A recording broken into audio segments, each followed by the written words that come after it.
दीपावली का पर्व 5 दिनों का होता है, जिसकी शुरुआत धनतेरस से होती है और भाई दूज का समापन होता है। धनतेरस का पर्व हर वर्ष कार्तिक मास की कृष्ण पक्ष की त्रयोदशी तिथि पर मनाया जाता है। नमस्कार दोस्तों, जय माँ लक्ष्मी। कैसे हैं आप लोग? आशा करती हूँ सभी लोग अच्छे होंगे। दोस्तों, आज जानेंगे कि धनतेरस पर हम कौन सी चीज़ें ऐसी ना खरीदें जिससे कि हमारे घर में धन की बरकत ना हो।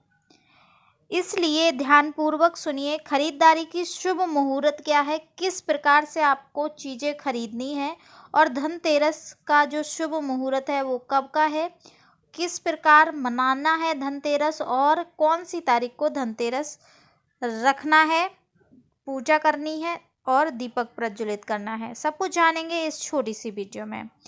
धनतेरस के दिन आयुर्वेदिक चिकित्सा पद्धति के जनक भगवान धन्वंतरी के साथ माता लक्ष्मी व कुबेर देवता की पूजा अर्चना की जाती है और इस त्योहार के अगले दिन छोटी दिवाली होती है, जिसको हम नरक चतुर्दशी का पर्व भी बोलते हैं।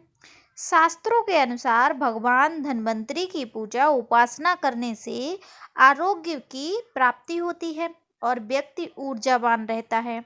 लेकिन साल 2024 में धनतेरस को लेकर बहुत असमंजस है। कुछ लोगों का कहना है कि धनतेरस का पर्व 29 अक्टूबर को मनाया जाएगा, तो वहीं कुछ लोग बोल रहे हैं कि 30 अक्टूबर को यह पर्व मनाएंगे। इसलिए आज हम जानेंगे कि सही तिथि क्या है। दोस्तों, इससे पहले हम जान लेते हैं कि धनतेरस का महत्व क्या है। धार्मिक मान्यताओं के अनुसार धनतेरस यानी कार्तिक मास की त्रयोदशी तिथि को समुद्र मंथन के दौरान भगवान धन्वंतरी अमृत कलश लेकर प्रकट हुए थे। इस वजह से इस तिथि को धनतेरस या धन त्रयोदशी तिथि के नाम से जाना जाता है।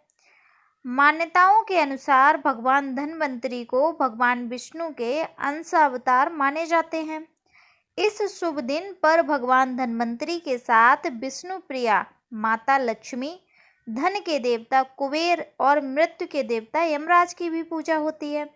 भगवान धन्वंतरी जब समुद्र मंथन से प्रकट हुए थे तो उनके हाथ में अमृत कलश होने की वजह से इस दिन बर्तन खरीदने की परंपरा है। धनतेरस के दिन सोना, चांदी, बर्तन, झाड़ू, धनिया आदि खरीदना बहुत शुभ माना जाता है। माना जाता है कि धनतेरस के दिन खरीदारी करने से धन में 13 गुना वृद्धि होती है। साथ ही इस दिन वाहन और जमीन व प्रॉपर्टी आदि का सौदा भी कर सकते हैं। धनतेरस 2 शब्दों से मिलकर बना है, पहला धन और दूसरा तेरस, जिसका अर्थ है धन का 13 गुना। भगवान धन्वंतरी के प्रकट होने का कारण इस दिन को वैद्य समाज धन्वंतरी जयंती के रूप में मनाता है। अब चलिए जानते हैं शुभ मुहूर्त क्या है। त्रयोदशी तिथि का आरंभ होगा 29 अक्टूबर सुबह 10:31 से और त्रयोदशी तिथि का समापन होगा 30 अक्टूबर दोपहर 1:15 पर। उदया तिथि के अनुसार धनतेरस का पर्व मंगलवार 29 अक्टूबर 2024 को ही मनाया जाएगा।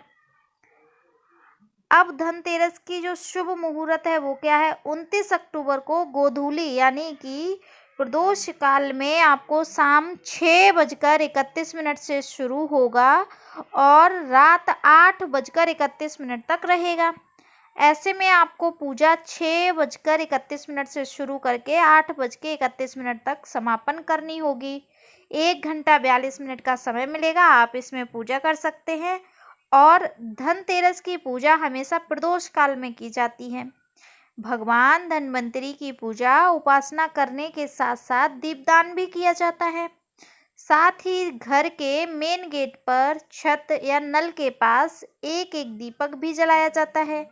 घर के बाहर भी दक्षिण दिशा में की ओर मुंह करके एक दीपक जलाया जाता है। मान्यता है कि ऐसा करने से अकाल मृत्यु का भय नहीं रहता। धनतेरस पर खरीदारी का जो शुभ मुहूर्त है उस पर भी हम जान लेते हैं। पहला खरीदारी का शुभ मुहूर्त है धनतेरस के दिन त्रिपुष्कर योग बन रहा है। इस योग में खरीदारी करना बहुत शुभ होगा। यह योग सुबह 6:31 से अगले दिन 10:31 तक रहेगा। इस योग में खरीदारी करने से चीज़ों में 3 गुना वृद्धि होती है। आप यहाँ पर ध्यान दीजिए, 29 तारीख को सुबह 6:31 के बाद यानी कि 6:30 बजे के बाद आप कभी भी खरीदारी कर सकते हैं अगले 30 तारीख तक। 30 तारीख की 10 बजे तक आपको खरीदारी कर लेनी है। दूसरा जो मुहूर्त है वो है 29 अक्टूबर को 11:42 से दोपहर 12:27 पर। तो आप ये 12 बजे भी खरीदारी कर सकते हैं। अब यहाँ पर जानते हैं धनतेरस की पूजा विधि। धनतेरस के दिन ब्रह्म मुहूर्त में स्नान ध्यान से निवृत्त होकर मंदिर में जाएं और अपने बाएं हाथ में जल भरकर खुद पर और अपने आसपास छिड़कें। इसके बाद उत्तर दिशा की तरफ एक चौकी रख लें और उस पर लाल कपड़ा बिछा लें। हर जगह गंगा जल से छिड़काव करें और कुबेर देव की प्रतिमा या मूर्ति स्थापित करें। कुबेर देव के साथ आप भगवान गणेश, माता लक्ष्मी और भगवान धन्वंतरी की तस्वीर स्थापित करें। पूजा के दौरान सभी देवी देवताओं को मौली अर्पित करें। फिर रोली, अक्षत, पान, बतासा, फल, फूल, मिठाई आदि चीज़ों से अर्पित करें। साथ ही कुबेर देव की अपनी श्रद्धा अनुसार चीज़ें अर्पित करें। साथ ही आप एक चांदी का सिक्का या नारियल भी अवश्य चढ़ाएं। इसके बाद भगवान धन्वंतरी और माता लक्ष्मी का चालीसा पढ़कर पाठ करें। घी का दीपक प्रज्वलित करें, आरती उतारें। पूजा के बाद प्रसाद में सभी में बांटें और रात्रि को जागरण करें। शाम के समय मेन गेट यानी कि अपने मुख्य द्वार पर एक दीपक जरूर प्रज्वलित करें। साथ ही जैसे आप के यहाँ धनतेरस के दिन पूजा होती है उस प्रकार से पूजा करें। ये करने से आपके घर में धन, वैभव, लक्ष्मी हमेशा के लिए विराजमान रहेगी और माता लक्ष्मी का आशीर्वाद रहेगा। इस प्रकार आपको धनतेरस की पूजा करनी है और माता लक्ष्मी की पूजा करनी है। जानकारी अगर आपको अच्छी लगी है तो कमेंट सेक्शन में जय माँ लक्ष्मी अवश्य लिखें। मिलते हैं किसी विशेष वीडियो की जानकारी के साथ, तब तक के लिए राधे राधे।